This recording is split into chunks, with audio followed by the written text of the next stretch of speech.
To induct Phil, please welcome Grammy-winning recording artist Anthony Hamilton. Thank you, thank you. Find my name here. Yeah, Phil. Spent a lot of money working around with Phil. It was my pleasure to work with Phil about, 3 albums ago, 6 years ago, 2003, my first debut album, coming from where I'm from. And I was really cautious about letting somebody engineer mix my record because it's real dear to me. And I'm a person who's soul singer. Some of you may have heard my music, and it's real raw and emotional. So I wanted somebody who could mix that and bring the true essence of Anthony Hamilton out throughout the speakers, where you could feel it. If I had a Band-Aid on, you could hear it. You know, I wanted it to be that real. And so I was really cautious, and I had just signed a record deal with Jermaine Dupri, who introduced me to Phil. And he's like, my engineer's the best. He's this guy. He's the go-to guy. So I had heard his work, Mariah Carey and Snoop Dogg, TLC, and Usher, and all these people. And I was like, well, if he mixed that, maybe he might be all right. I guess I maybe could give him a shot. And so it turned out I went to meet him. I met Phil at Jermaine's studio, and real soft-spoken. You know, you had to turn the speakers up when he was talking. So he's real soft-spoken.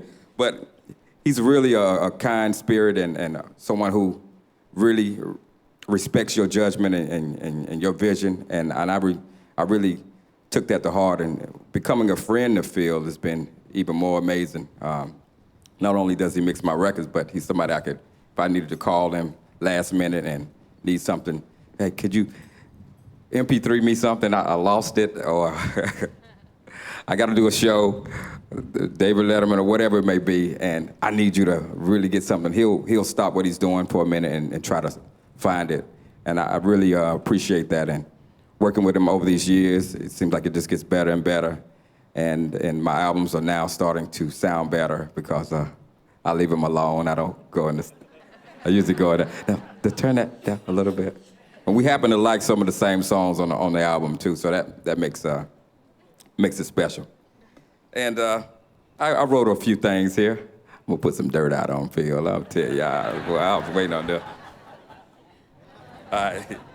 Thinking back when I first met Phil, what stuck out to me was how soft-spoken he was and how hard he worked around the clock and everything. And always made sure that your judgment, was heard, and that your vision, he kept it.